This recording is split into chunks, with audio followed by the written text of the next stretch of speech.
Hello everyone, welcome back. आज हम लोग पढ़ने वाले हैं एक्सरसाइज 5.2 के कंप्लीट सॉल्यूशन। ठीक है, आपने डिसाइड किया कि मैथमेटिक्स में आपको बहुत अच्छी पकड़ बनानी है और इसके लिए आप आज 10 क्वेश्चन को सॉल्व किए। ठीक है, कल का प्लान है आपका कि 13 क्वेश्चन को सॉल्व करोगे, फिर परसों का प्लान है कि आप 16 क्वेश्चन को सॉल्व करोगे। तो ऐसे अगर आप जाओ तो वो कौन सा दिन होगा जबकि आप 34 क्वेश्चंस को सॉल्व करोगे। ठीक है, तो इस टाइप से अगर प्रॉब्लम्स आपके पास क्रिएट होता है तो उसे कैसे सॉल्व करोगे आप, बिल्कुल इसी को सिखाने के लिए आपके बुक में एक्सरसाइज 5.2 है। ठीक है, तो आइए स्टार्ट करते हैं और सीखते हैं कि इस टाइप के एपीज से रिलेटेड क्वेश्चंस को कैसे हम लोग इजी वे में और बहुत अच्छे से सॉल्व कर लें। ठीक है, सो लेट अस स्टार्ट।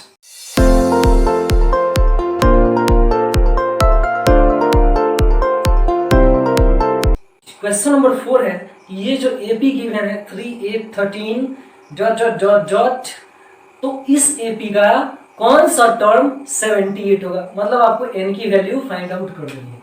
आप आंसर के लिए क्या लिखोगे कि इसमें गिवन है कि जो फर्स्ट टर्म यानी कि ए है, ए क्या है 3 है, और डी जो है यानी कि कॉमन डिफरेंस है वो कैसे आता है, नेक्स्ट वाले में से जस्ट पहले वाले टर्म को आप सब्ट्रैक्ट करोगे, यानी कि कॉमन डिफरेंस क्या हो जाएगा, तो 8 एंड -3 है ना, नेक्स्ट वाला टर्म माइनस पहले वाला टर्म, 8 - 3 हो गया कॉमन डिफरेंस, यानी कि कॉमन डिफरेंस हमें मिल गया 5। ठीक है, और पूछ रहा है ओरिजिनली कि कौन सा टर्म यानी कि n is equal to what. ठीक है, कितने नंबर वाला टर्म जो है वो 78 है, यानी कि और आपको पता ही है कि nth टर्म जो होता है वो n होता है, और यहाँ पे हमारा जो टर्म है वो क्या है 78 है, तो हम लोग an की जगह पर रख दिए कि 78। अब यहाँ पे आप फार्मूला को रखो डायरेक्ट, आपको अच्छे से पता है कि इसको आप कैसे लिख सकते थे। an की जगह पे वैल्यू होता है a + n - 1 इंटू डी, इसको ऐसे ही सेट करो और यहाँ पे 78 लिखो, जो वैल्यूज है उसको इसमें फिल कर दो आप। तो a की वैल्यू क्या है 3 है, तो यहाँ पे 3 लिख दिए, प्लस n के जगह पे पता नहीं है, n के जगह पे पता नहीं है कि क्या है, n ही हमें फाइंड आउट कर रहे हैं, तो हम लोग लिख सकते हैं n - 1 डायरेक्टली, एंड d के जगह पे प्लेस कर देते हैं क्या 5, तो इज इक्वल टू हो जाता है 78। मतलब कि हम लोग इसी को ऐसे लिख सकते थे कि 3 को उठा के उधर से फेंक देते हैं, then it will be n - 1 into 5 is equal to हो जाता 78, और इसको उठा के उधर से फेंक दिए तो क्या हो जाएगा माइनस में 3, है ना, क्योंकि इधर से ये एडिशन उधर से सब्ट्रैक्शन में गया। और we can write it as n - 1 multiplied 5 is equal to क्या हो गया 75। तो आपको n की वैल्यू चाहिए, इधर 5 अकेला है तो और मल्टीप्लिकेशन में है, तो इसको उठा के उधर साइड फेंक दें। तो और वी कैन राइट कि n - 1 is equal to 75 by 5 हो जाता है, डिवाइड में आ गया, तो इससे ये वाला कितना टाइम में कट जाएगा 15 टाइम में, है ना, क्योंकि 15 5 जाए क्या होता है 75। तो और वी कैन राइट कि n - 1 इज इक्वल टू हमको मिल गया 15, देन हम लोग लिख सकते हैं कि n is equal to 15 plus 1, यानी कि n का जो वैल्यू आ गया वो कितना आ गया 16। तो आपने देखा कि ये क्वेश्चन कितना इजी है। ठीक है, बस आपको कुछ नहीं करना है, फॉर्मूले को वैसे ही लिख देना है और जिसका वैल्यू नहीं है उसको फाइंड आउट कर लेना है। बिल्कुल इसी टेक्निक को आप अगर लगाओ तो सारे क्वेश्चंस को बहुत इजीली सॉल्व कर लेते हैं। ठीक है, तो ये था हमारा क्वेश्चन नंबर 4। अब देखते हैं कि क्वेश्चन नंबर 5 क्या कह रहा है। ओके, तो ये है हमारा क्वेश्चन नंबर 5 जो कह रहा है कि आपको n की वैल्यू फिर से फाइंड आउट करनी है। जैसे आपने 4 नंबर क्वेश्चन को सॉल्व किया, बिल्कुल इसी तरह से आप इस क्वेश्चन को भी सॉल्व करने वाले हो। ठीक है, थोड़ा सा ध्यान देने की जरूरत है और आप इजीली इसको भी सॉल्व कर सकते हो। तो 5 का 1 कर रहा है कि अगर हमारे पास एपी हो 7 13 19 डॉट डॉट डॉट डॉट 205 इसका लास्ट टर्म है, तो n की वैल्यू को फाइंड आउट कर देना। तो आप यहाँ पे आराम से लिख सकते हो कि गिवन है कि फर्स्ट वाले का ये आंसर, ठीक है ना, फर्स्ट वाले का आंसर गिवन है इसमें कि a is equal to how much 7, और d निकालना है तो नेक्स्ट वाले में से पहले वाले टर्म को सब्ट्रैक्ट करोगे, यानी कि 13 और माइनस में क्या हो जाएगा 7। ठीक है ना, 13 में से 7 क्या 6 मिल गया d का वैल्यू। अब यहाँ पे पूछ रहा है कि n की वैल्यू क्या है। ठीक है ना, मतलब इसमें नंबर ऑफ टर्म्स कितने हैं, तो n की वैल्यू क्या है, तो n को व्हाट ले लेते हैं फिर से, and an is equal to given है जो लास्ट टर्म है उसको देखो सबसे लास्ट में क्या है 205 है, तो आप बिल्कुल फिर से यहाँ पे फॉर्मूले पे सेट करोगे, इसको कैसे लिखोगे, a plus N minus 1 into D is equal to 205। और कितना इजी है, इसमें सिर्फ आपको वैल्यू रख देना है। तो a के जगह पे जो वैल्यू है वो है 7 प्लस एन माइनस 1, यानी कि क्या लिखोगे आप, n की तो वैल्यू पता नहीं तो n को n ही रहने देते हैं, और d के जगह पे क्या लिखोगे, तो d हमारा है 6 इज इक्वल टू 205। बहुत इजी है, इसको उठा के उधर साइड अभी फेंकने वाले हैं। तो n minus 1 into 6 is equal to हम लोग आराम से लिख सकते हैं 205 माइनस 7, है ना। अब जैसे ही इसमें से 205 में से 7 को सब्ट्रैक्ट करेंगे, क्या आएगा रिजल्ट हमारा 198। देन वी कैन राइट कि n minus 1 into 6 is equal to 198 आ गया।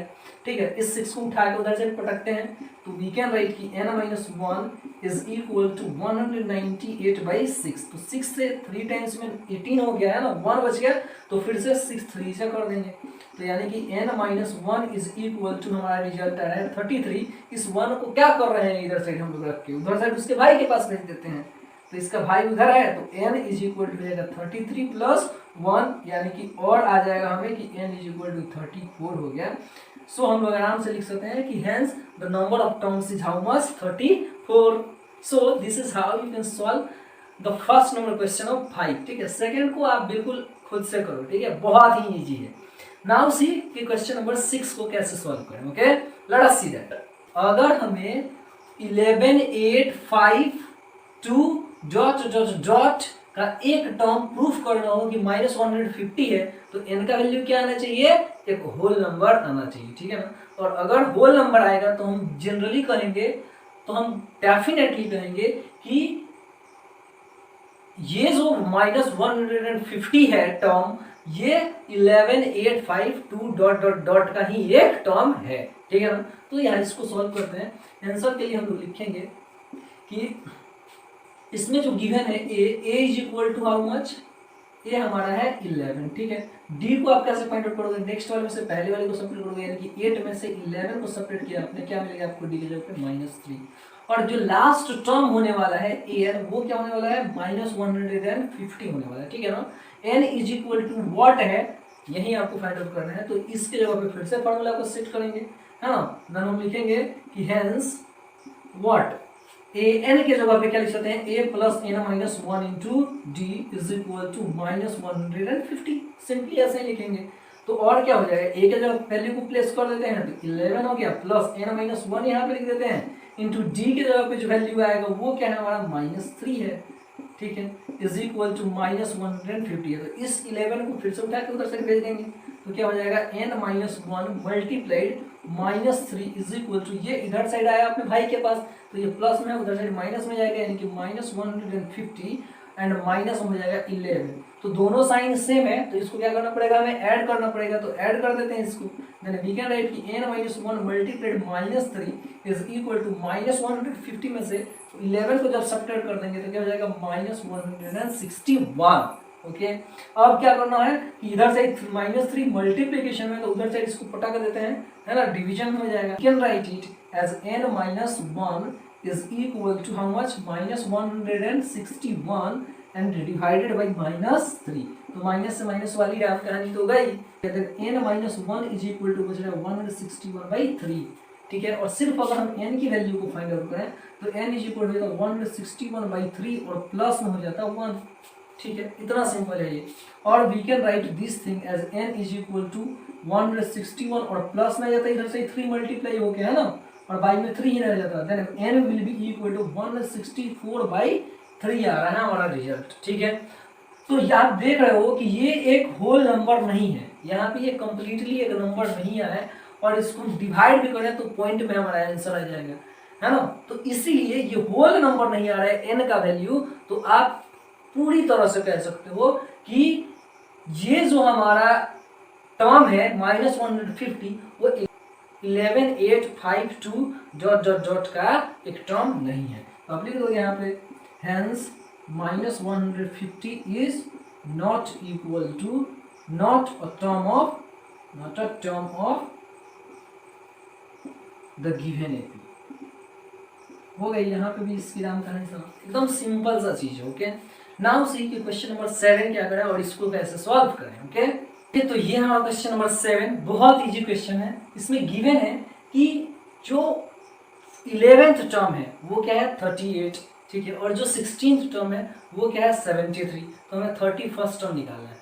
तो आपको जनरली ये बात बहुत अच्छे से समझ में आती है कि किसी भी एपी को बनाने के लिए हमें दो चीज़ों की ही बस ज़रूरत होती है, पहला फर्स्ट टर्म और दूसरा कॉमन डिफरेंस। तो इन दोनों के हेल्प से हम एक एक इक्वेशन बना सकते थे और ए की वैल्यू को डी की वैल्यू को फाइंड आउट कर सकते थे और उसके बाद 31st टर्म को इजीली फाइंड आउट कर लेंगे, ठीक है।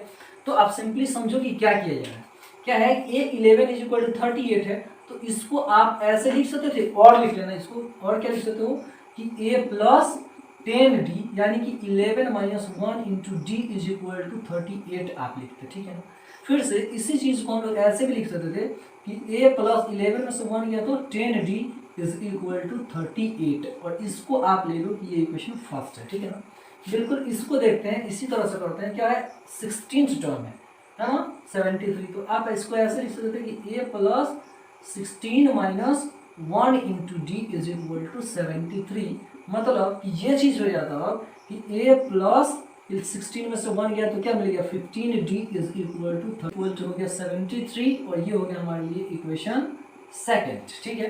तो आपके पास दो इक्वेशंस मिल गए, इन्हीं दोनों को सॉल्व करोगे, A और D का वैल्यू मिलने वाला है। तो आप क्या लिख सकते थे कि from equation first and second, यानी कि इक्वेशन फर्स्ट एंड सेकेंड से अगर हम देखें और हमने क्या किया कि सेकेंड में से फर्स्ट को सब्ट्रैक्ट कर दिया, ठीक है। सेकेंड वाला बड़ा है इसीलिए हम फर्स्ट से सेकेंड वाले को ही पहले ले रहे हैं, ठीक है ना। बहुत सिंपल है, आप यहाँ पे लिख सकते थे कि अब A plus 15D is equal to क्या हो गया 73, एकदम सिंपल सा चीज़ है। फिर इसमें नीचे लिखते कि A plus 10D is equal to 38, और इसको सब्ट्रैक्ट करने वाले हो आप, ओके। तो A से A जो है गया, A में से A से जाएगा तो 0 बच गया, तो ये दोनों कट गया। 15 में से 10 को जैसे ही आप सब्ट्रैक्ट किए आपको रिजल्ट मिला 5D, ठीक है ना। बिल्कुल 73 में से 38 को भी सब्ट्रैक्ट करोगे तो रिजल्ट मिल जाएगा 35, ठीक है। यानी कि जो D का वैल्यू आ रहा है वो कितना हो जाएगा 35, और बाई में 5 मतलब कि D आ गया 7, है ना, क्योंकि 5 7 जा ही क्या होता है 35 होता है, तो D की वैल्यू क्या आ गई 7 आ गई। अब इसी D के वैल्यू को आप फर्स्ट में या फिर सेकंड में रख लो तो एक ही वैल्यू भी मिल जाती है। यहाँ पे लिखो आप क्या, putting D is equal to 7 in equation first, ठीक है, फर्स्ट वाले में रखते हैं। तो क्या है फर्स्ट वाला A plus 10D is equal to 38 है, तो और वी कैन राइट हियर कि A प्लस D का वैल्यू क्या आ रहा है 7, यानी कि 10 multiplied 7 is equal to 38, then we can write कि A प्लस क्या हो गया यहाँ 70 इज इक्वल टू 38, है ना। फिर से 70 को उठा के उधर से फेंक देते हैं, तो आप इसको ऐसे लिख सकते हैं क्या कि और A is equal to 38 minus 70, है ना। और जैसे ही इसमें से सब्ट्रैक्ट करोगे तो आपको रिजल्ट मिल जाएगा कि is equal to how much -32, ठीक है ना, क्योंकि A की वैल्यू आ गई -32। नाउ आपको क्या फाइंड आउट करना है 31st टर्म फाइंड आउट करना है। तो यहाँ पे लिख सकते थे आप now 31st term means A31 is equal to क्या हो जाता A plus 31 minus 1 into D, ऐसे ही तो लिखते हैं A plus n minus 1 into D, तो 31 रख देते हैं n की जगह पे और इक्वल टू V, और वी कैन राइट कि A31 is equal to A कहने का मतलब क्या है 32, है ना। प्लस में लिखेंगे 31 में से 1 को सब्ट्रैक्ट किया तो 30 मिल गया, और मल्टीप्लाई D का जो वैल्यू है वो कितना है 7 है यहाँ, तो इसको यहाँ रिप्लेस कर देते हैं। तो A31 इज इक्वल टू हो जाता है क्या 32 माइनस में एंड प्लस 30 में 7 से मल्टीप्लाई करेंगे क्या मिलेगा हमको 210 मिल जाएगा रिजल्ट। तो 210 से 32 को आप सब्ट्रैक्ट कर लो, सिंपली रिजल्ट मिल जाएगा। देन यू कैन राइट कि A31 इज इक्वल टू 210 से 32 को अगर हमने सब्ट्रैक्ट किया तो हमें रिजल्ट मिल गया 178, ठीक है ना। तो ये हो गया हमारा आंसर, ओके। तो यहाँ आप सिंपली और भी लिखना चाहते हो तो यहाँ पे लिख सकते हो हेंस 31st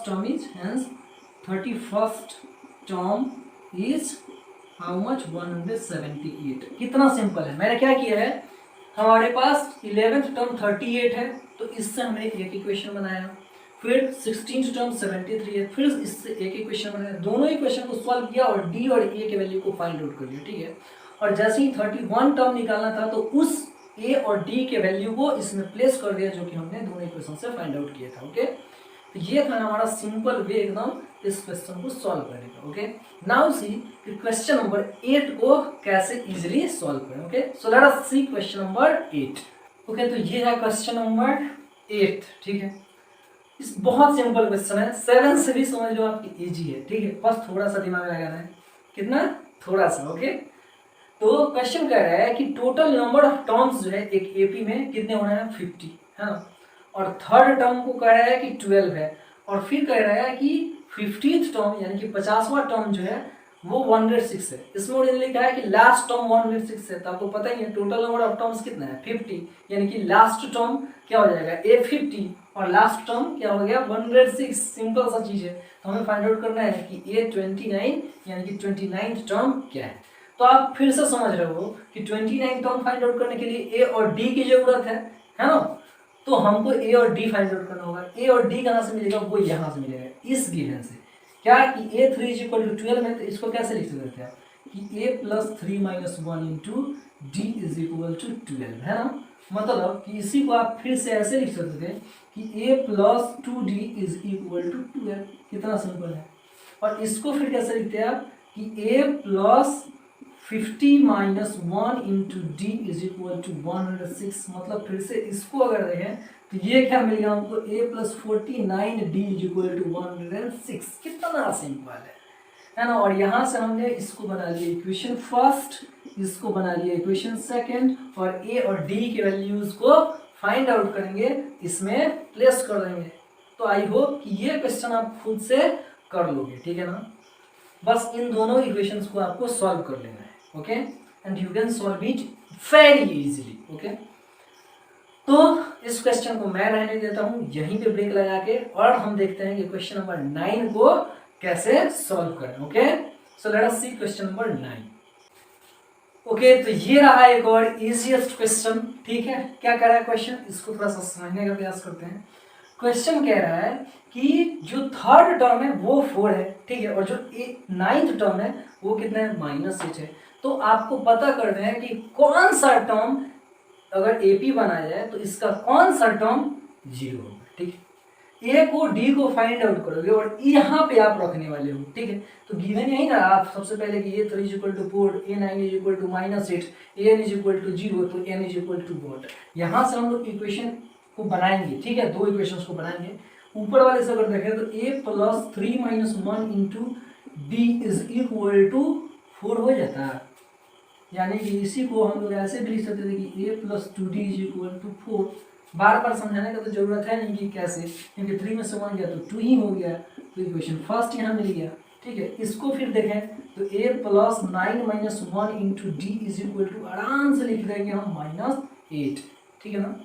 मतलब कि हम लोग इसको लिख सकते थे कि A + 8D = -8, और ये मिल गया हमारा इक्वेशन सेकेंड। ठीक है, अब आप क्या करोगे? सेकेंड वाले में से फर्स्ट वाले को सब्ट्रैक्ट करोगे। ठीक है, तो आप यहाँ पे लिख सकते हो कि subtracting equation first from equation second. ठीक है, मतलब सेकेंड में से हम फर्स्ट को सब्ट्रैक्ट करेंगे। क्या लिखेंगे तो A + 8D = -8 है ना, ऐसा ही लिखना होगा। फिर ऊपर में जो फर्स्ट वाला है वो क्या है? A + 2D = 4। ठीक ना। अब यहाँ पे क्या करेंगे? सब्ट्रैक्ट करना है तो साइंस को चेंज कर देते हैं। ऐसे वाले भाई साहब गए तो 8 में से 2 गिर गया, क्या बचेगा? 6D = -8 और -4 कितना हो गया? -2। इधर ये मल्टीप्लाई में उधर से पटकेंगे तो डिवाइड में जाता है, यानी कि D = -12/6, और जब ये कटेगा तो रिजल्ट देगा -2 है ना, क्योंकि 6 को जब -12 को 6 से डिवाइड करेंगे तो -2 आ गया रिजल्ट, यानी कि D की वैल्यू आ गई -2। इसी D की वैल्यू को फर्स्ट में या फिर सेकंड में पुट कर देते हैं तो हमें A की वैल्यू भी आराम से मिल जाएगी। यहाँ पे आप लिख सकते हो कि पुटिंग D इन इक्वेशन फर्स्ट, यानी कि फर्स्ट वाले में D के वैल्यू को प्लेस कर रहे हैं। क्या लिखोगे आप? A + 2 × D, यानी कि D तो आ गया -2 हो गया क्या? 4। तो और वी कैन राइट कि A एंड माइनस हो गया ये क्या? 4, क्योंकि plus and minus will be minus, और 2 × 4, तो यहाँ पे लिखना पड़ेगा इसको -4 = 4। देन A will be equal to 4 + 4, यानी कि A मिल गया हमको 8।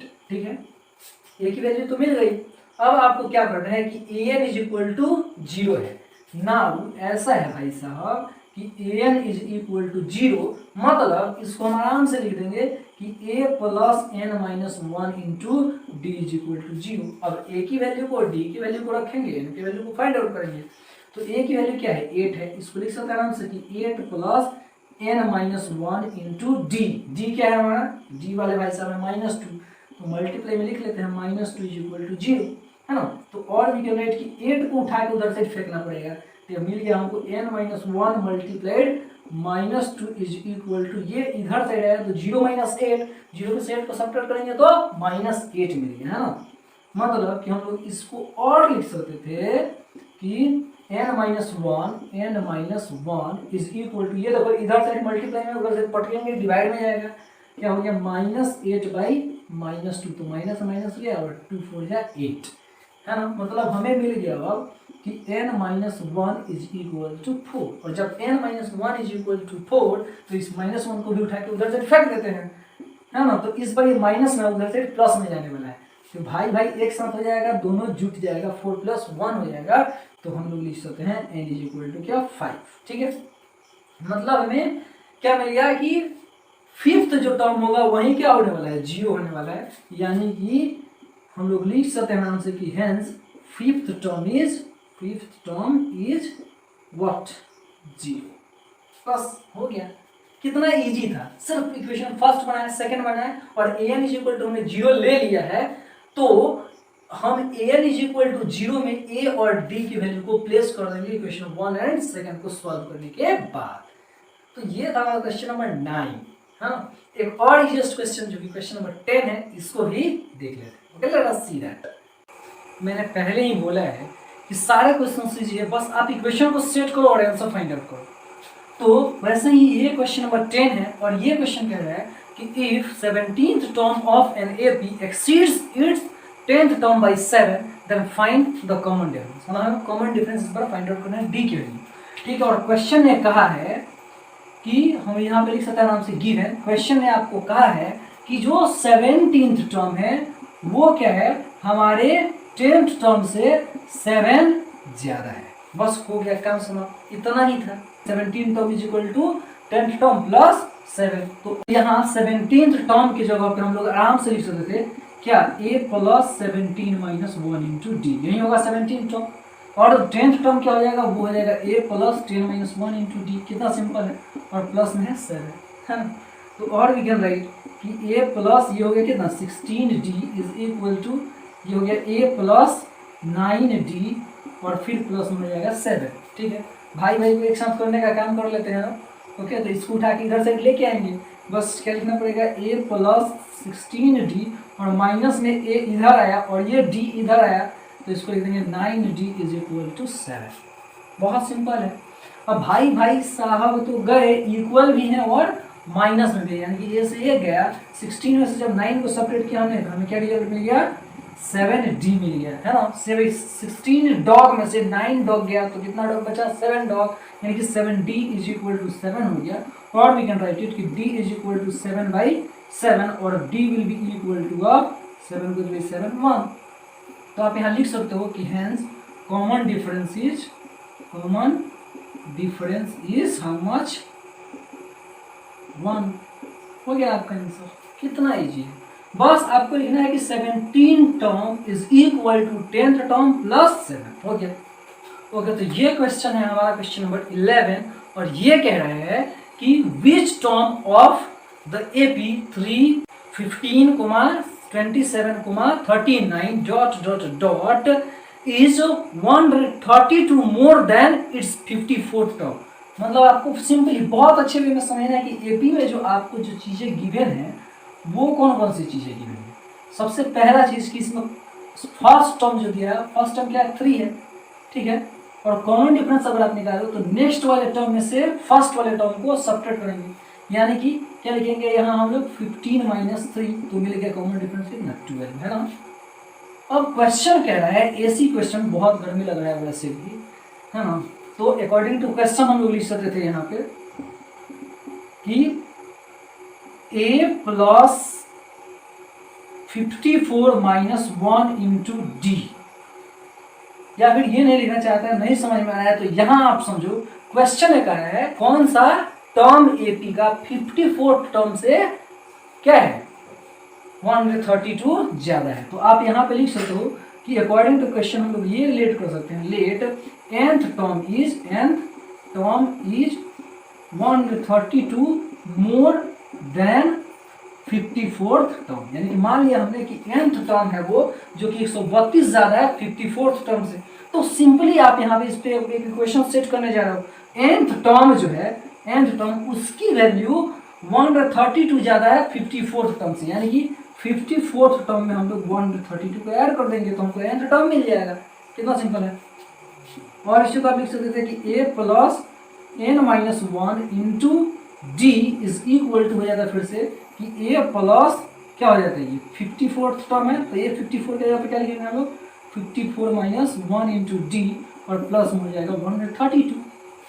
ओके, अब आप इतना समझ लो कि इधर भी a प्लस में है इधर भी a है, दोनों कट गया, ये वाला काम हो गया समाप्त। तो आप क्या लिख सकते हैं यहाँ कि n माइनस 1 इंटू डी बचा है और d का वैल्यू पता है हमको अच्छे से 12, तो यहाँ पे मल्टीप्लाई में 12 रख लो डी की जगह पे, है ना। फिर आप इसके जगह पे भी 12 रख लो क्योंकि 54 में से जैसे ही 1 जाएगा तो 53 बच जाएगा, मल्टीप्लाई में क्या कर देंगे 12 कर देंगे डी के जगह पे, ठीक है। ये डी के जगह पे क्या 12 और 54 में से 1 गया तो 53 एंड प्लस में हम लोग लिख सकते हैं क्या 132। ओके, मतलब कि इसको हम लोग और लिख सकते थे, इन दोनों को अगर आप ऐड भी कर लो या फिर इन दोनों में से कॉमन भी करना चाहो तो देखो जैसे यहाँ पे क्या है 132 है और यहाँ पे 15 मल्टीप्लाई 32 है, तो इसमें से अगर हम 12 को कॉमन कर लेंगे तो यहाँ से क्या बच रहा है 53 प्लस यहाँ से क्या बच रहा है 11, क्योंकि 12 11 132 होता है और यहाँ पे n माइनस 1 इंटू क्या बच गया 12, ठीक है ना। तो आराम से लिख दें हम n माइनस 1 और इस 12 को उठा के इधर से पटक देते हैं तो 12 इंटू 53 प्लस 11 और बाई हो गया 12, 12 से 12 वाले भाई साहब गए, राम कहानी समाप्त। और बच गया हमको क्या कि n minus 1 is equal to how much 53 plus 11, तो 53 प्लस 11 कितना हो गया 64, है ना। यानी कि आराम से लिख सकते हो आपकी n is equal to 64 plus 1 यानी कि n इज इक्वल टू 65 है ना। आप यहाँ लिख सकते हो कि hence 65 term is 132 more than 54th term. बस कहानी समान, इतना तो इजी है यार। बस आपको क्या लिखना है कि जो nth टर्म है वो 54th टर्म से 132 ज्यादा है, यानी कि nth term is equal to 54th term plus 132। तो ऐसे इसको सॉल्व कर सकते हैं easily. Now see question number 12 को कैसे सॉल्व करें। ओके ओके, तो ये है क्वेश्चन नंबर 12, ठीक है। क्वेश्चन बहुत ही इजी है, फिर से सारे क्वेश्चंस को मैं इजी ही बोलता हूँ, लेकिन रियली यार ये सारे क्वेश्चन जो क्लास 10th में बनाए गए हैं बहुत इजी हैं। बस छोटी सी चीज़ आपको दिमाग थोड़ा सा लगा देना है और सारे क्वेश्चंस को सॉल्व करना है, थोड़ा सा दिमाग पर प्रेशर डालना है बस। तो क्वेश्चन नंबर हमारा 12 कह रहा है कि हमारे पास दो अलग अलग एपीज है, ठीक है। क्वेश्चन को मैं अच्छे से समझा रहा हूँ, समझने का प्रयास करो। हमारे पास दो अलग अलग एपीज हैं और इन दोनों एपीज में कॉमन डिफरेंस क्या हो रहा है, सेम हो रहा है, मतलब कॉमन डिफरेंस की वैल्यू सेम है लेकिन फर्स्ट टर्म अलग होगा, ठीक है ना। सेकेंड टर्म भी अलग होगा लेकिन इन दोनों के बीच का कॉमन डिफरेंस सेम होने वाला है ना। और दो एपीज आपके पास दिए गए हैं, ठीक है। तो उनके 100 टर्म का डिफरेंस जो है वो 100 हो जा रहा है, तो आपको 1000 टर्म्स के बीच का डिफरेंस फाइंड आउट करना है। बहुत सिंपल वे में आप लेट कर लो कि फर्स्ट एपी जो है, फर्स्ट एपी वो कुछ इस प्रकार से है a1 a1 plus D a1 plus 2d है ना, a1 प्लस 3d और dot dot dot dot dot, ये फर्स्ट एपी हो गया है ना। सेकेंड एपी के लिए आप लिख सकते हो कि second AP is equal to what, हम मान लेते हैं कि सेकेंड एपी ए से स्टार्ट हो रहा है, ठीक है। A plus D A plus 2d A plus 3d और डॉट डॉट डॉट। बस आप इतना समझ जाओ कि कॉमन डिफरेंस क्या है, सेम है हर एक जगह पे, हालांकि जो फर्स्ट टर्म है वो अलग अलग हो जा रहा है, ठीक है।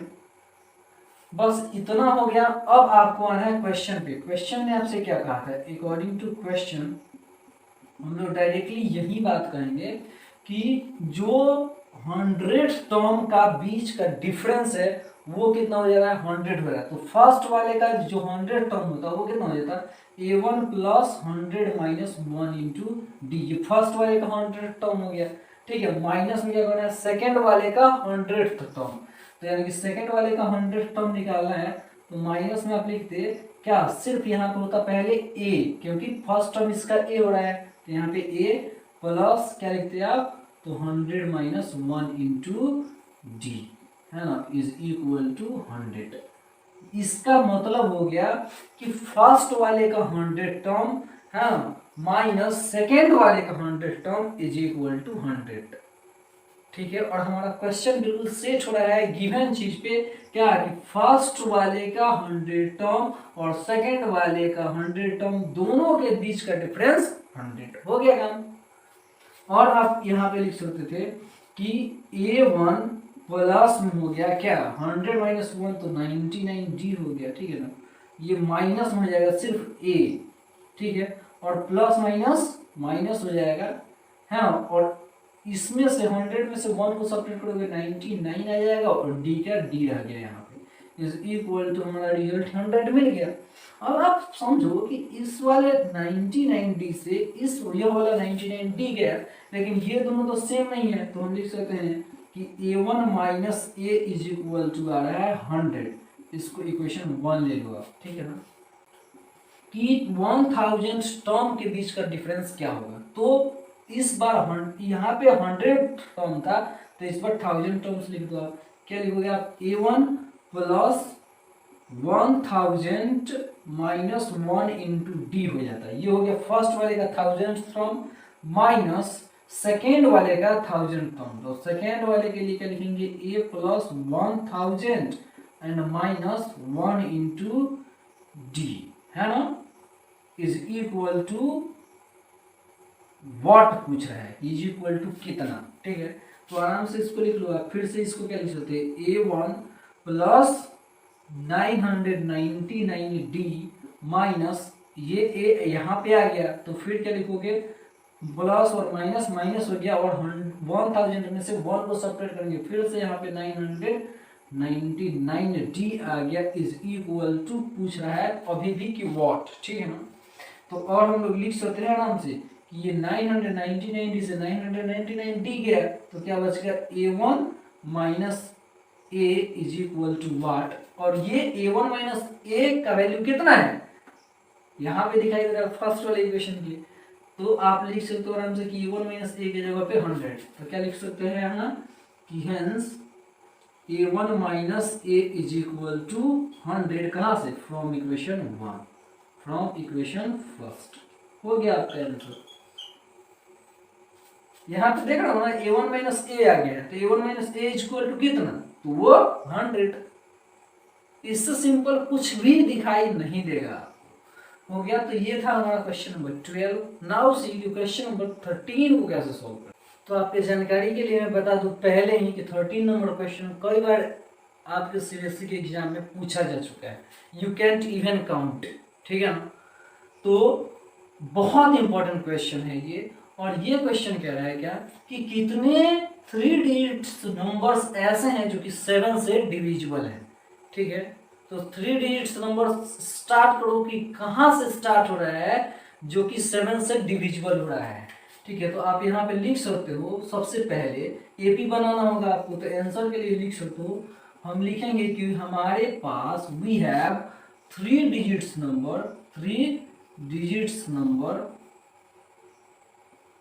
नंबर्स डिविजिबल बाय 7 आर, मतलब कि 3 डिजिट्स नंबर जो कि 7 से डिविजिबल है वो कौन कौन से होंगे। पहला 7 से अगर हमको डिवाइड करना है नंबर को, तो शुरुआत में क्या करो कि 100 से डिवाइड कर दो, 100 को डिवाइड कर दो 7 से, क्योंकि यही से 3 डिजिट्स नंबर स्टार्ट होता है, तो ये शुरुआत वाला नंबर मिल जाएगा, ठीक है ना। 14 टाइम में 98 आ जाएगा, रिमेनिंग 2 रहा, ठीक है ना, रिमेनिंग क्या रहा 2। मतलब कि 100 से जस्ट बाद में वो कौन सा नंबर होगा जो कि 5 से डिविजिबल होगा और फर्स्ट नंबर, तो वो कौन सा नंबर होना चाहिए, 15 से मल्टीप्लाई करेंगे तब वो आएगा। यानी कि 15 7 105 हो गया हमारा पहला नंबर 3 डिजिट, ठीक है ना। फिर दूसरा नंबर क्या हो जाएगा 112 हो जाएगा। फिर तीसरा नंबर क्या हो जाएगा 119, 7 को ऐड करते जाएंगे, है ना। तो ये सारे नंबर 7 से डिविजिबल होंगे, dot dot dot dot dot, और लास्ट में कौन सा नंबर आएगा, तो लास्ट वाले को फाइंड आउट करने के लिए 1000 से 7 को डिवाइड कर दो।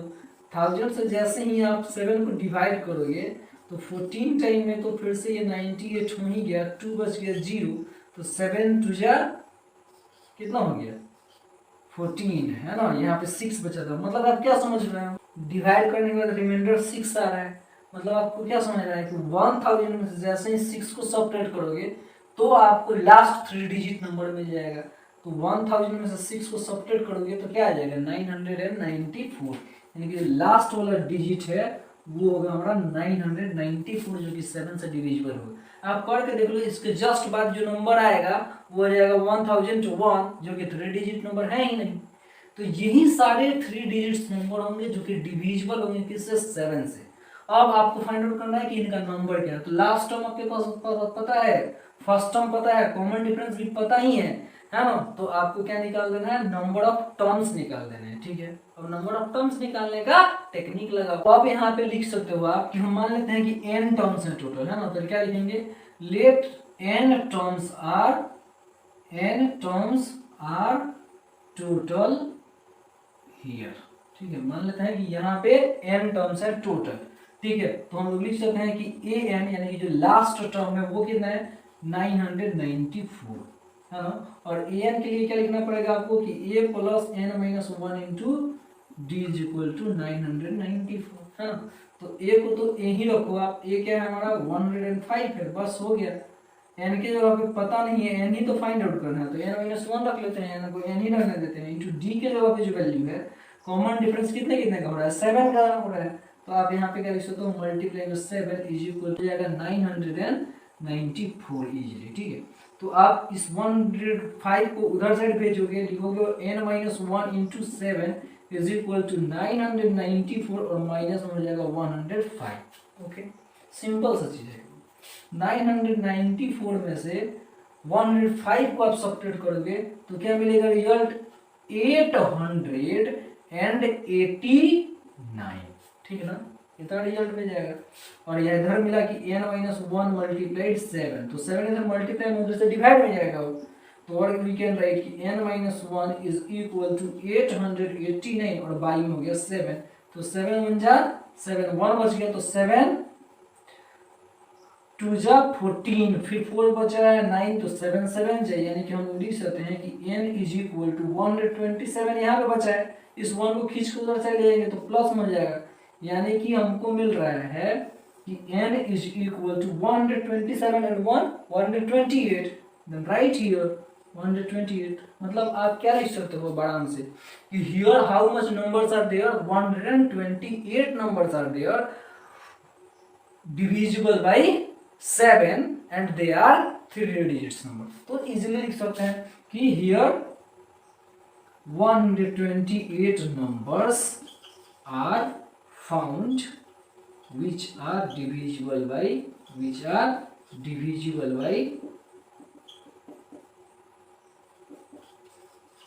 7, ठीक है। हो गया, इतना ही सा आपका कहानी था, ठीक है ना। तो ये भी एक इजीएस्ट क्वेश्चन ही था। ओके, नाउ सी कि क्वेश्चन नंबर 14 को कैसे सॉल्व करें। तो 14 कह रहा है कि कितने ऐसे नंबर्स हैं 10 और 250 के बीच में जो कि 4 के मल्टीपल्स हैं। बिल्कुल सेम ही क्वेश्चन है लास्ट वाली के तरह, ठीक है ना। तो आपके पास जो एपी मिलता है, अगर एपी को आप बनाओ, ठीक है, तो आपको क्या निकालना है सबसे पहले कि 4 के मल्टीपल में कितने नंबर्स हैं, है ना। किसके किसके में 10 और 220 के बीच में। तो हम यहाँ पे लिख सकते हैं कि वी हैव, हमारे पास जो AP मिल रहा है, AP इज इक्वल टू, सबसे पहले तो नंबर जो 10 और 250 के बीच में डिविजिबल होता है वो 12 होता है। पहला नंबर तो यही होगा ना, क्योंकि 11 तो 4 से डिविजिबल होगा नहीं, हो गया 12। उसके बाद दूसरा जो नंबर हो जाता है वो हो जाता है 16, उसके बाद हो जाता है 20 dot dot dot dot dot 215 के पास का नंबर देखना है। तो 250 को डिवाइड कर दो 4 से, तो 6 टाइम में आ गया 24 और 1 बच के 0, तो 2 टाइम्स में 4 2 जा 8 आया, तो यहाँ पे रिमाइंडर हो गया 2, यानी कि 250 में से 2 को सब्ट्रैक्ट कर देंगे। 50 में से 2 को सब्ट्रैक्ट कर दिए तो 248 मिलेगा, लास्ट वाला जो डिजिट होगा वो। तो यहाँ पे लास्ट में 248 है ना। अब इजीली आप यहाँ पे देख रहे हो ना कि a is equal to 12, d is equal to how much 4, common difference 4 ही है, and an is equal to कितना है 248, और n इज इक्वल टू पूछ रहा है कि व्हाट, है ना। n इज इक्वल टू क्या है, तो यहाँ पे फिर से फॉर्मूला सेट करते हैं। क्या लिखते हैं इसके जगह पे, an के जगह पे a plus n minus 1 into d is equal to 248, क्या लिख सकते थे यही ना। और a की वैल्यू को प्लेस करते हैं, a कितना है 12 है, प्लस n तो पता नहीं है तो n को n ही रहने देते हैं, माइनस 1 भी कर देते हैं, इंटू d का जो वैल्यू है वो इस पर कितना हमारा 4 हो रहा है, इज इक्वल टू 248 हो गया, है ना। तो और हम क्या कर सकते हैं, 12 को उठा के उधर से पटकेंगे तो n माइनस 1 मल्टीप्लाइड में 4 हो गया, ये इधर साइड अभी सब्ट्रैक्शन में जाएगा, 248 में से 12 को सब्ट्रैक्ट करना पड़ेगा। तो और वी कैन राइट कि n minus 1 is equal to 248 में से 12 को जैसे ही आप सब्ट्रैक्ट करें रिजल्ट क्या मिला 236, है ना, और 4 से इसको डिवाइड कर देंगे, क्योंकि इधर 4 मल्टीप्लाई में उधर साइड डिवाइड में जाता, तो 4 से फिर देखें तो 4 5 जा 23 बच गया, तो 3 और 6 36, तो 4 9 जा 36, यानी कि 59 टाइम्स में ये डिवाइड हो गया। और वी कैन राइट कि n minus 1 is equal to how much 59, तो हमें मिल जाता आराम से अब यहाँ कि n इज इक्वल टू 59, और ये 1 इधर माइनस में है तो उधर साइड प्लस में जाएगा, 59 प्लस 1 हो जाएगा, मीन्स वी कैन राइट कि n इज इक्वल टू 60। अब इतना आप समझ गए होंगे अच्छे से कि n इज इक्वल टू 60 है, मतलब लिख सकते हैं यहाँ कि here 60 numbers are found which are multiple of 4, है ना। बस हो गया, कुछ नहीं है। मैंने क्या किया, सिर्फ एपी को सेट किया और गिवन क्या है उसी के बेस पे हमने क्वेश्चन को सॉल्व कर दिया। ठीक है, अब देखते हैं क्वेश्चन नंबर 15 क्या कह रहा है। ओके, तो आपके पास क्वेश्चन नंबर 15 है जो बहुत ही इजी वे में आपसे ये कह रहा है कि हमारे पास 2 एपीज हैं, ठीक है। पहला है क्या 63, 65, 67, ठीक है, और दूसरा एपी जो है वो है 3, 10, 17, मतलब ये दो एपी हैं आपके पास। तो इन दोनों एपी में कौन सा टर्म ऐसा होगा जो कि इक्वल है, कि फर्स्ट एपी यहां लिख लेना है, फर्स्ट एपी, पहले तो आंसर लिख लो ना भाई, first AP is equal to क्या है 3, 10, 17 डॉट डॉट डॉट मान लेते हैं, है ना। एंड सेकेंड एपी जो है वो क्या है 63, 65, 67 डॉट डॉट डॉट है, ठीक है। अब इन दोनों में से किसका कौन सा टर्म सेम हो रहा है, ठीक है। तो कौन सा टर्म हम मान लेते हैं कि let nth term is same, मान लेते हैं कि nth टर्म इसका सेम है, मतलब आप क्या लिख सकते थे, इसके nth टर्म को और इसके nth टर्म को बिल्कुल इक्वल कर देना है आपको। तो आप यहाँ आराम से लिख सकते थे कि a plus n minus 1 into D, ये किसके लिए, फर्स्ट के लिए, ठीक है ना, इज इक्वल टू क्या हो जाता है a plus n minus 1 into D, ये किसके लिए हो गया, सेकेंड के लिए।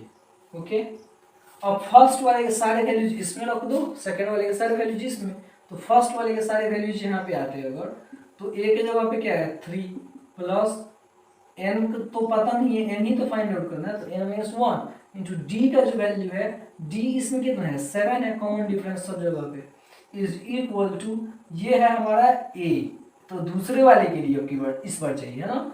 तो a के लिए 63 लिख दो, प्लस में 63 है ये, ठीक है, प्लस में हो जाता है n तो पता नहीं है, n ही फाइंड आउट, n माइनस 1 ले लो, d जो है इसके लिए कितना है, d हो जा रहा है 2, है ना।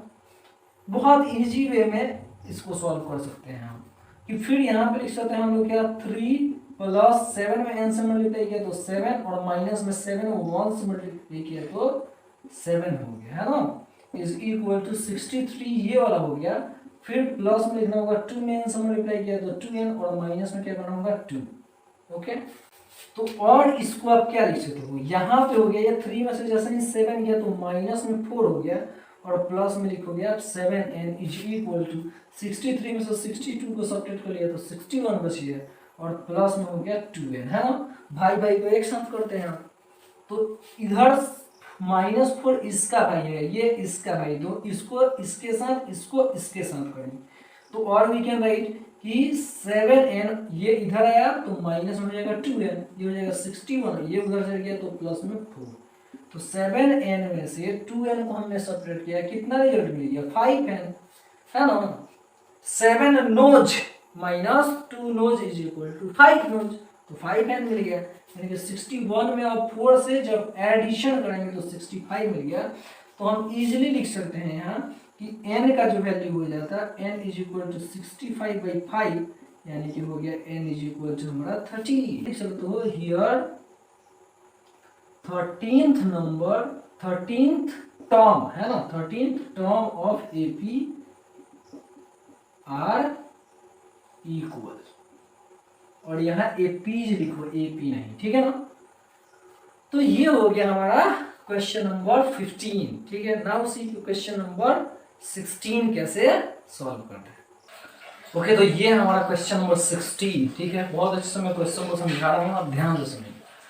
The question is saying determine the AP whose third term is 16 and seventh term exceeds the fifth term by 12। Question ये है, मतलब कि जिसका थर्ड टर्म क्या होना चाहिए 16 होना चाहिए, ठीक है ना, और जो सेवेंथ टर्म होगा वो कितना हो रहा है फिफ्थ टर्म से 12 ज्यादा। तो बस आपको इक्वेशन सेट करना है, आंसर लेके आना है। आंसर के लिए आपको क्या लिखना है, सबसे पहले कि इसमें जो चीजें गिवन है वो कुछ इस प्रकार से है कि जो थर्ड टर्म है यानी कि A3 इज इक्वल टू कितना है 16, यही ना गिवन है। Third term A3 is equal to 16। दूसरी चीज भी इसमें गिवन है कि अगेन सेवेंथ टर्म जो है वो फिफ्थ टर्म से 12 ज्यादा है, यानी कि seventh term is equal to क्या लिखोगे आप फिफ्थ टर्म प्लस 12 हो गया। फिफ्थ टर्म में हम अगर 12 को ऐड कर देंगे तो 7 टर्म मिल गया। तो ऐसे आपको लिख देना था गिवन। अब देखो आप यहाँ से क्या समझ पा रहे हो, यहाँ से हमारे पास एक इक्वेशन बन सकता है क्या, तो a plus 3 minus 1 into D is equal to 16, और इसी को हम लोग लिख सकते थे कि a plus 2d is equal to 16। ये हमारा हो गया इक्वेशन फर्स्ट, ठीक ना। इसमें हमको कुछ भी नहीं करना है, बस आपको पता है अच्छे से कि n की वैल्यू 3 है, तो यहाँ पे n माइनस 1 लिखेंगे तो 3 माइनस 1 हो गया, यानी कि a plus 2d is equal to 16 हमको मिल गया। ओके, दूसरे वाले के लिए भी हम लोग इक्वेशन ड्रॉ कर सकते हैं। क्या हो जाता कि a7 के लिए लिखते हैं हम लोग क्या, a plus n minus 1 into D, यानी कि a plus 7 minus 1 into D, है ना, इज इक्वल टू हो गया a5 प्लस 12, यानी कि a5 की जगह पे हमको क्या लिखना है, a5 पे आता है a प्लस 5 माइनस 1, हाँ, और इंटू में d और प्लस में 12। तो और हम लोग इसी को लिख सकते थे क्या, तो a प्लस हो गया ये 6d, हाँ, इज इक्वल टू ये वाला कितना हो गया a प्लस में 5 में समझ गया तो 4d और प्लस में 12, है ना। तो आपको अच्छा समझ में आया, इधर भी a है उधर भी a है, दोनों प्लस में, तो दोनों कट गए। या फिर आप ये भी समझ सकते हो कि a को इधर साइड में बुला के लेके आए तो माइनस में आएगा तो a से a कट जाएगा, ठीक है ना। तो बच क्या रहा है 6d, इसका भाई है 4d, तो इसको इधर खींच के लेके आते हैं 4d इज इक्वल टू 12। तो और भी कैन राइट 6 में से 4 गया तो 2d is equal to 12, means we can write कि d इज इक्वल टू 12 और बाई में क्या हो गया 2, यानी कि d की वैल्यू आ गई कितनी, तो 6, है ना, d 6 आ गया। अब इसी d की वैल्यू को यहाँ हम लोग को प्लस कर देना है इक्वेशन फर्स्ट। तो वी कैन राइट कि putting d is equal to 6 in equation first, यानी कि फर्स्ट वाले इक्वेशन में d की वैल्यू को हम लोग रख देते हैं। Then the result will be a plus 2 multiplied d के जगह पे आ जाता है बेटा 6 is equal to 16, और we can write कि a plus 12 is equal to 16। That means कि we can write again here what, a is equal to 16 minus 12, then a is equal to how much 4। अब आपको अच्छे से समझ में आ रहा है कि a क्या है 4 है और d क्या है 6 है, तो AP फाइंड आउट कर सकते हैं। हम लोग लिख सकते हैं hence AP is, hence AP is equal to होता है a plus d a plus 2d dot dot dot dot dot, है ना। तो हम लोग को जो चीज मिल गया AP, AP is equal to A कितना है भाई साहब, ए है 4, तो यहाँ पे 4 लिख दो, a प्लस डी यानी कि क्या हो जाएगा, तो 4 प्लस 6d का वैल्यू, तो 4 प्लस 6 कितना हो गया 10, ठीक है। अब आपको समझ में आ गया होगा आगे वाले क्या स्टेप्स लिखेंगे, 4 10 फिर हो जाएगा 16 22 डॉट डॉट डॉट, ये हमारा आंसर मिलेगा।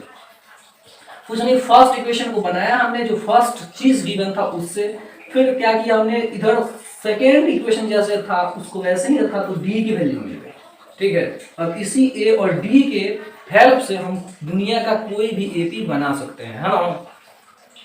तो ये था हमारा क्वेश्चन नंबर 16, है ना। अब देखते हैं क्वेश्चन नंबर 17 को कैसे सॉल्व करेंगे। So let us see that. Okay, then question number 17 is saying that you find the 20th term from the last term of AP 3 8 13 dot dot dot 253। तो हमको ये चीज गिवन है कि हमारे पास एक AP है पहले से 3 8 13 डॉट डॉट डॉट, ठीक है, और इसका लास्ट टर्म 253 है, तो लास्ट से हमें 20th टर्म निकालना है। तो इस AP को पढ़ देंगे, सिंपल सा चीज है। आपको क्या करना है, आंसर लिखना है, आप आराम से लिख सकते हो कि गिवन AP जो है हमारे पास, given AP is equal to है क्या, 3 8 13 dot dot dot 3 8 13 dot dot dot dot dot 253, ठीक है, ये 53 है। ओके, तो ये चीज हमें गिवन है। अब मान लो कि हम लोग इसको रिवर्स ऑर्डर में लिखते, तो रिवर्स AP क्या होता है, रिवर्स AP जो इक्वल होता है इधर से शुरू करते हैं, 253 माइनस में सब्ट्रैक्ट करेंगे जो कॉमन डिफरेंस है वो। इतना तो समझ में आ ही रहा है कि इधर से 5 ऐड होते जाएगा, उधर से 5 सब्ट्रैक्ट होते जाता है। तो आप क्या लिख सकते हैं, इधर 253 फिर हो जाता 248 फिर हो जाता 243 फिर dot dot dot dot dot dot, और इधर साइड हम आते चलेंगे जाएंगे, यानी कि 13 हो गया, 8 हो गया, 3 हो गया। बस क्लियर है एकदम। हम तो लास्ट से आराम से निकाल सकते हैं कि 20th टर्म कौन सा है। नाउ 20th टर्म यानी कि A20 इज इक्वल टू, आप क्या लिख सकते हो, A plus 20 minus 1 into D, यही ना हो जाता 20th टर्म। अब आपके लिए जो A की वैल्यू मिल रही है वो मिल रही है कितने, 253 प्लस 20 माइनस 1 यानी कि 19 मल्टीप्लाई कॉमन डिफरेंस का वैल्यू कितना हो जाता है 248 में से 253 को सब्ट्रैक्ट करते हैं तो -5 आता कॉमन डिफरेंस का वैल्यू, यहाँ पे -5 लिख देते हैं, इक्वल टू 253 प्लस और माइनस दोनों का रिजल्ट क्या आ जाएगा, माइनस ही आ जाएगा। और 19 में 5 से मल्टीप्लाई किया हमने तो क्या आ गया 95, ठीक है। तो 253 में से जैसे ही आप 95 को सब्ट्रैक्ट करोगे जो रिजल्ट आएगा वो हो जाएगा हमारा 158, है ना। सबसे लग रहा है कि सिंपल यही हमारा आंसर रहा है ना। आपको अब आराम से लिख सकते हो कि जो लास्ट से 20th टर्म है वो क्या है 158, hence the 20th term from last is 158, last में लिख दो आप, ठीक है। तो ये था हमारा क्वेश्चन नंबर 17 जो कि अभी तक का सबसे इजी क्वेश्चन रहा जितना भी क्वेश्चन हमने सॉल्व किया। ओके, तो अब देखते हैं कि क्वेश्चन नंबर 18 को कैसे सॉल्व करें। Okay, let us see that. Okay, तो क्वेश्चन नंबर 18 कह रहा है कि the sum of 4th and 8th term of an AP is 24। Question हमारा आधा ये रहा और यहीं से एक लैंग्वेज आपको मिल जा रहा है, यहीं से आप इक्वेशन को सेट कर देते हो और आप आंसर लिखोगे क्या कि गिवन है कि जो हमारा 4th टर्म और 8th टर्म दोनों का सम है वो है 24। अब जो दूसरी चीज करिए है वो है कि 6th टर्म और 10th टर्म का जो सम है वो है 44, ठीक है। तो हमें नेक्स्ट इस एपी के 3 टर्म्स फाइंड आउट कर लेने, एकदम सिंपल सा वे है ना। यहाँ पे अगेन आप लिख सकते थे कि जो दूसरी चीज आपको मिली हुई है कि 6th term plus 10th term यानी कि ये 6 plus 8 is equal to 44। Okay, अब इससे आप दो इक्वेशंस को बनाओ, ए और डी के वैल्यू को फाइंड आउट करो और आराम से आपको एपी मिल जाएगा, है ना। ए और डी दोनों चीजें तो चाहिए, तो यहाँ हम लोग लिख सकते हैं इसके लिए कि A4 का मतलब कि A plus 4 minus 1 into D हो जाता, प्लस A8 के लिए क्या हो जाता A plus 8 minus 1 into D हो गया इज इक्वल टू क्या 24 हो गया। और वी कैन राइट कि a प्लस 3d और फिर हो जाता प्लस में a प्लस ये हो गया क्या 7d इज इक्वल टू 24 और वी कैन राइट कि ये हो गया क्या a एंड a 2a है ना 2a और फिर हो जाता प्लस में 3 and 7 10d is equal to 24। समझ लो कि इसमें से हमने 2 को यहाँ पे कॉमन कर लिया, हमने यहाँ पे क्या कर लिया है 2 को कॉमन कर लिया, तो यहाँ से क्या बच गया a प्लस यहाँ से क्या बच गया 5d इज इक्वल टू 24 हो जाता है ना।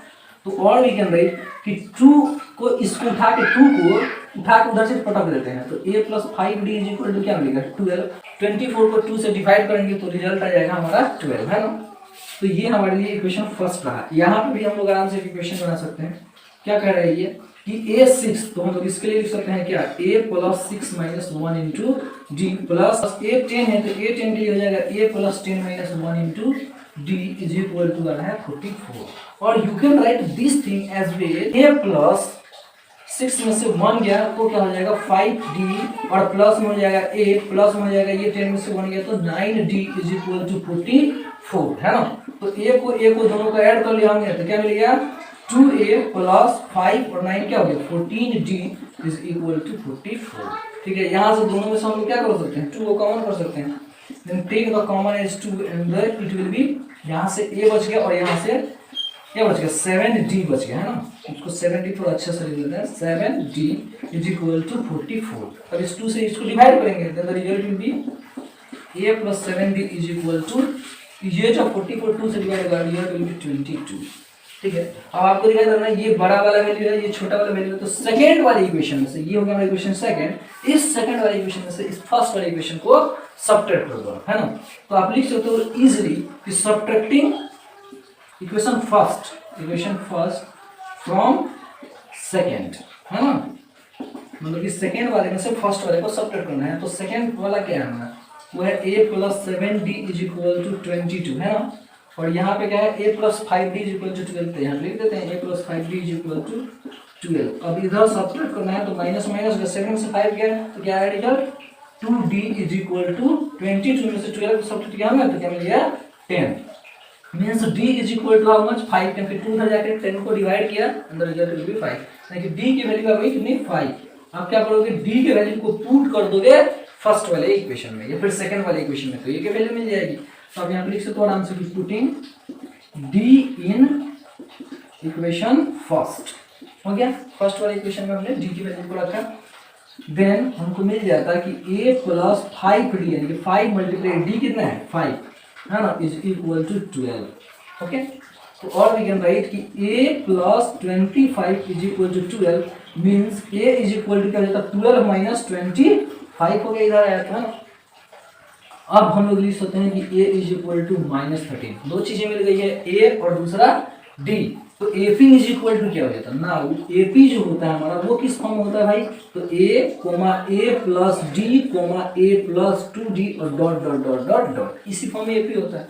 तो ये हो गया हमारा AP is equal to a क्या है हमारा माइनस 13 जो a प्लस d क्या रिजल्ट है, तो a का वैल्यू क्या है -13 और d का क्या वैल्यू है 5। -13 में जैसे ही 5 को ऐड करोगे तो -8 मिल जाएगा है ना।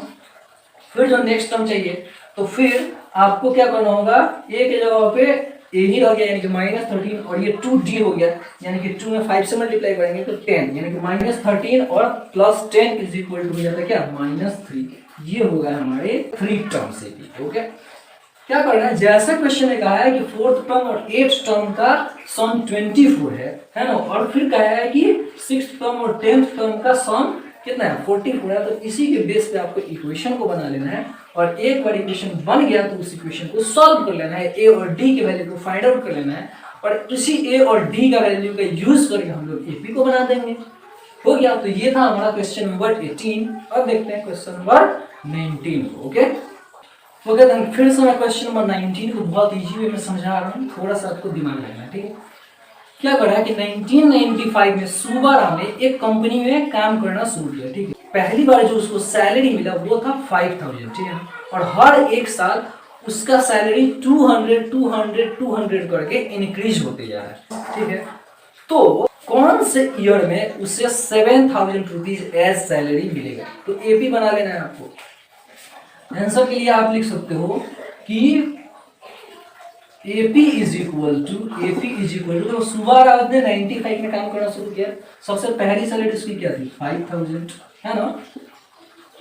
फिर नेक्स्ट वाली जो उसकी सैलरी आएगी वो कितनी आ जाएगी 5000 और प्लस में 200 तो हो गया 5200। उसके बाद नेक्स्ट ईयर में जो सैलरी आएगा वो कितना हो जाएगा 5400। ऐसे ही इसकी सैलरी बढ़ते जाएगी और हम मान लेते हैं कि nth ईयर में उसे 7000 रुपीज मिलेगा है ना। हम यहाँ पे लिख सकते हैं आराम से कि लेट nth टर्म इज 7000 और nth टर्म के लिए हम लोग कौन सा चीज यूज करते हैं an इज इक्वल टू हो गया 7000 सिंपल सा चीज है। तो an इज इक्वल टू 7000 तो इसके लिए हम लोग आराम से लिख सकते थे a plus n minus 1 into d is equal to 7000 simple सा चीज है। तो a की वैल्यू क्या आ रही है हमारी 5000 आ रही है a की वैल्यू प्लस n की वैल्यू क्या आ रही है वही तो पता करना है ना भाई सर। तो n हो गया -1 इंटू d के जगह पे क्या प्लेस करना है हमको तो 200 ओके इज इक्वल टू हो गया क्या 7000 ओके। अब यहाँ पे 5000 तो भाई है तो उसको उठा के उधर से पटक देते हैं तो क्या हो जाएगा n-1 into 200 is equal to 7000 में से 5000 को आप क्या करोगे सब्ट्रैक्ट करोगे ठीक है। तो और n-1 इज इक्वल टू हो गया पहले तो ये 2000 आएगा और इस 200 को इधर ले आके डिवाइड करना पड़ेगा क्योंकि मल्टीप्लाई में है तो इसको डिवाइड कर लेते हैं ले आके 200 से 2000 10 टाइम्स में कट जाएगा मींस वी कैन राइट कि n इज इक्वल टू 10 और ये वाला इधर गया तो प्लस में जाएगा 1 यानी कि हम लोग लिख सकते हैं कि n इज इक्वल टू 11 मतलब कि सुबह राव को 11 साल के बाद कितना रुपये मिलेगा 7000 रुपीज मिलेगा। तो this is how you can solve this question. यहाँ पे लिखना चाहो तो आप लिख सकते हो hence Subba Rao get 7000 rupees as salary after 11 years ठीक है ना।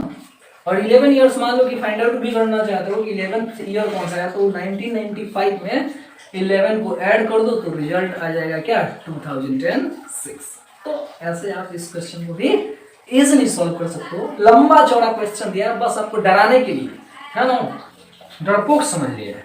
तो हमको डरपोक नहीं बनना है, हम तो सारे क्वेश्चन को हवाओं में उड़ाने का काम करना है। Okay so this is question number 19। अब देखेंगे क्वेश्चन नंबर 20 को कैसे सॉल्व करें। ठीक है वो भी लंबा चौड़ा क्वेश्चन है लेकिन एकदम इजी सा। सो लेट अस सी दैट।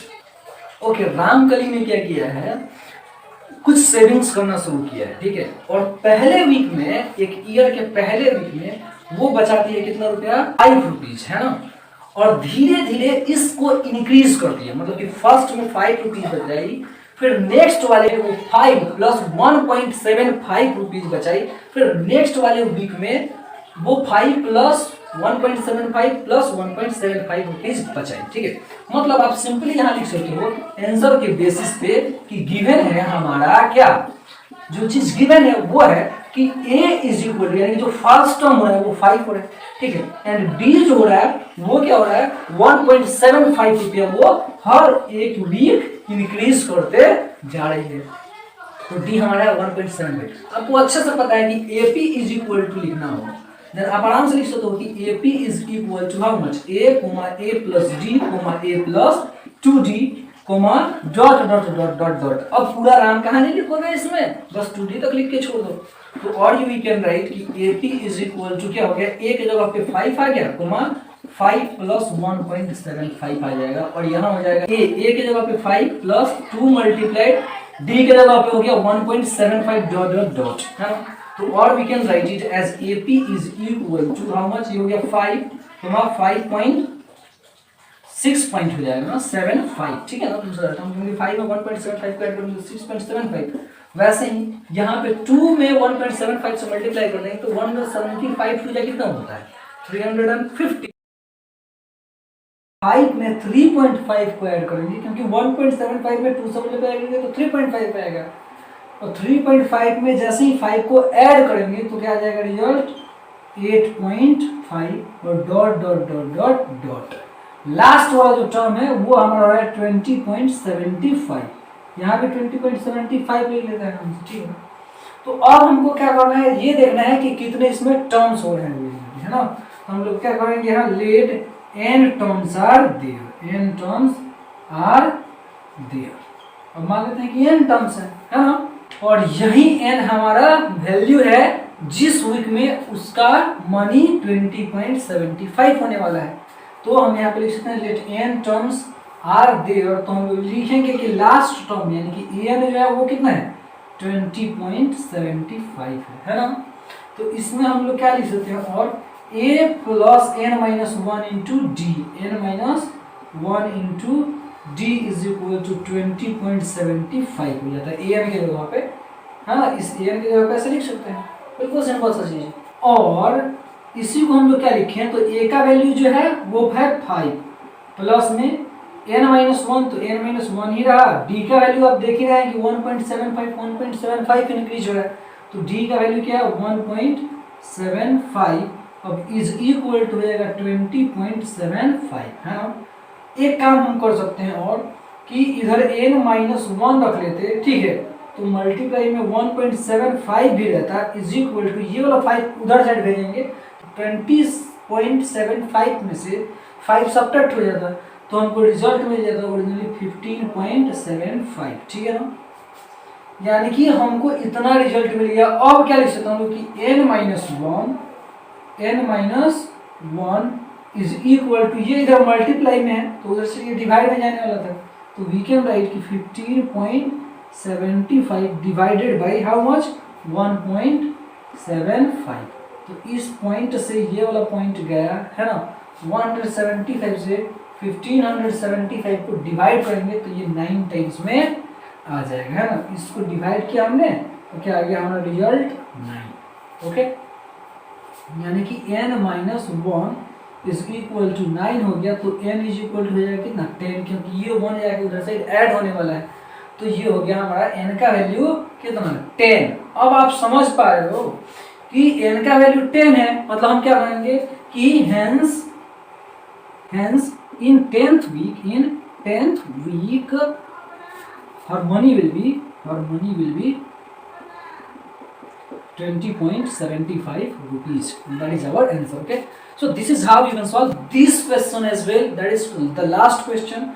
और इसके बाद जो हमारा वीडियो आने वाला है उसमें हम लोग कंप्लीटली एक्सरसाइज 5.3 को सॉल्व करेंगे और अरिथमेटिक प्रोग्रेशन का समाप्ति करेंगे, ठीक है।